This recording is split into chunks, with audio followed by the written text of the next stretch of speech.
Hola, ¿qué tal amigos? ¿Cómo están? Soy el ingeniero Luis Quiroz en un video más para nuestro canal Global Invent, un canal donde podrán encontrar información necesaria al momento de construir una vivienda. Nos encontramos en el proceso de reforzamiento de una construcción, una edificación como muchas hay en la ciudad de Lima y en todo el Perú. Edificaciones que se han construido sin la supervisión técnica de un profesional ni tampoco la elaboración de un proyecto.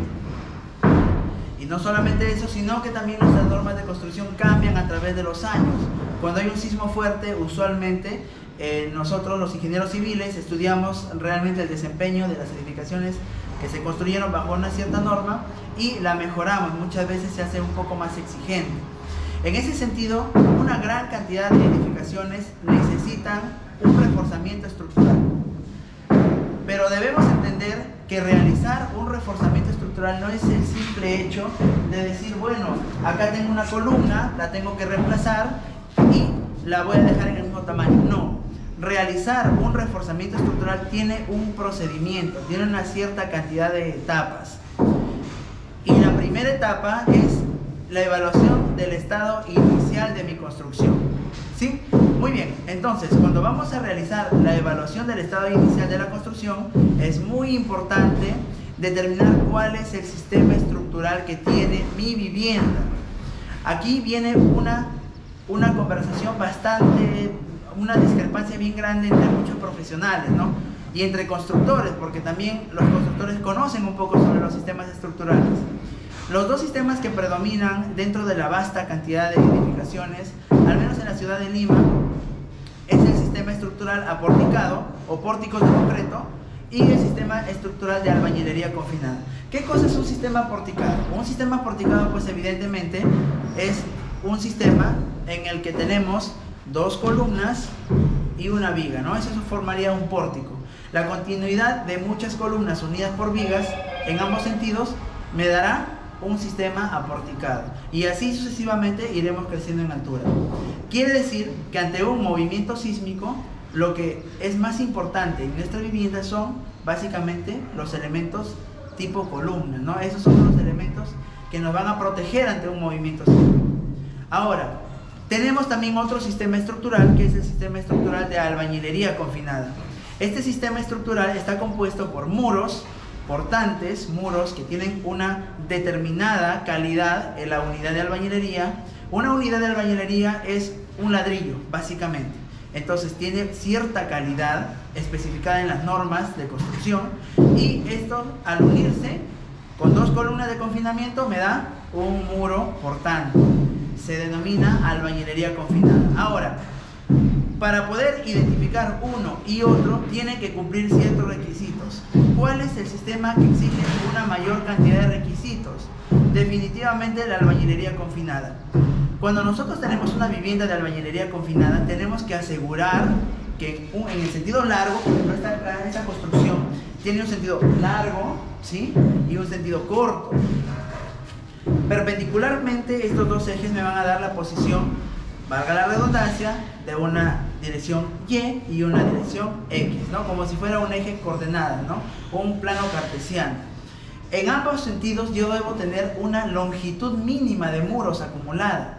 En ese sentido, digamos que necesito unos 20 muros, 20 metros lineales en este muro y 20 metros lineales en este muro.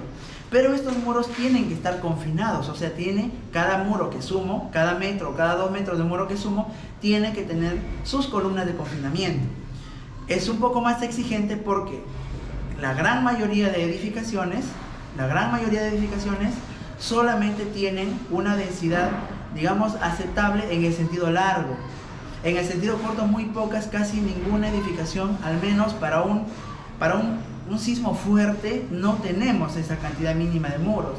Cuando se hizo una revisión aleatoria de viviendas construidas por autoconstrucción, ninguna cumplía con la densidad mínima de muros. Quiere decir que, según nuestros estudios, la gran mayoría son del tipo aporticado.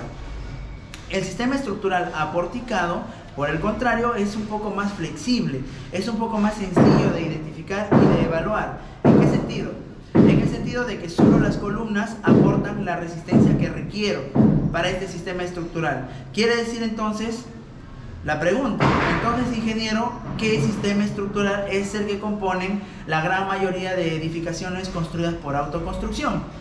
Porque el sistema porticado, por un lado, tiene las columnas y las vigas, pero los muros y las tabiquerías deberían estar aislados, sin que interactúen entre la estructura principal. Sin embargo, la albañilería confinada tiene los muros adosados a las columnas. Entonces, ¿qué tipo de sistema tenemos? Aquí viene la respuesta, y esta respuesta es parte de su servidor. El sistema que tenemos es un sistema híbrido que depende del tiempo. Es un sistema que va a cambiar de una pseudo albañilería confinada a un sistema porticado en el transcurso de la duración de un movimiento sísmico fuerte. No podemos decir que a ciencia cierta es un sistema albañilería confinada, porque no lo es, ni tampoco porticado al 100%, porque no lo es. Sin embargo, cuando ocurre un movimiento sísmico fuerte, aquellos muros que no cumplen, aquellas edificaciones que no cumplen con la densidad mínima de muros, se verán gravemente fisurados, ¿no? Esos muros que componen estas edificaciones. Por consecuencia, me quedará el sistema estructural tipo aporticado como estructura principal. Entonces, ¿qué pasa con las nuevas construcciones, ¿no? ¿Por qué entonces, ingeniero, hay muchas edificaciones que plantean los ingenieros como aporticadas, pero sin embargo los muros se adosan? Nosotros tenemos una particularidad, una característica importante dentro del desempeño de estas edificaciones, que son los desplazamientos, ¿no? Una edificación del tipo aporticado tiene una mayor tolerancia al desplazamiento que una de albañilería confinada.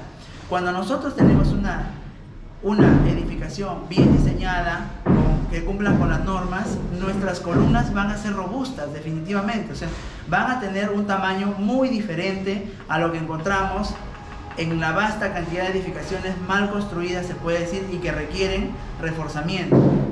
No podríamos de ninguna manera comparar una buena construcción que cumple nuestras normas de diseño sismo resistente con una edificación que encontramos pues que no ha respetado ni siquiera lo más mínimo. Entonces, cuando estas edificaciones se desplacen y cumplan con la norma, los desplazamientos van a ser muy pequeños. Quiere decir que los muros que estén adosados o interactúen no van a sufrir grandes daños, pero sí es muy probable que presenten la fisuración o pequeñas fisuras, ¿no? Cuando ocurra un sismo fuerte, tampoco no es que nosotros podamos diseñar edificaciones para sismos extraordinarios. Los sistemas estructurales que componen nuestra vivienda están diseñados para un sismo muy probable que ocurra aproximadamente en 50 años, ¿no? En base a los antecedentes históricos que hemos tenido en determinada región. Tampoco no es lo mismo construir una edificación sismo resistente en Lima, un ejemplo, que hacerlo, por ejemplo, en la selva de Loreto. No es lo mismo. Nosotros tenemos un mapa sísmico y el mapa sísmico nos da la exigencia y la rigurosidad que necesitan nuestras estructuras dependiendo del lugar.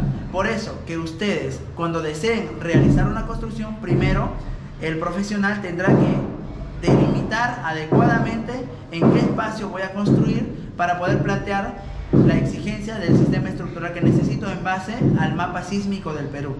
Interesante, ¿verdad? Eso es con respecto al sistema estructural. ¿Qué pasa entonces cuando ingreso a una edificación, pero no encuentro un sistema estructural definido? Un ejemplo, llevo una edificación muy antigua, que por ahí pusieron un pórtico, pero después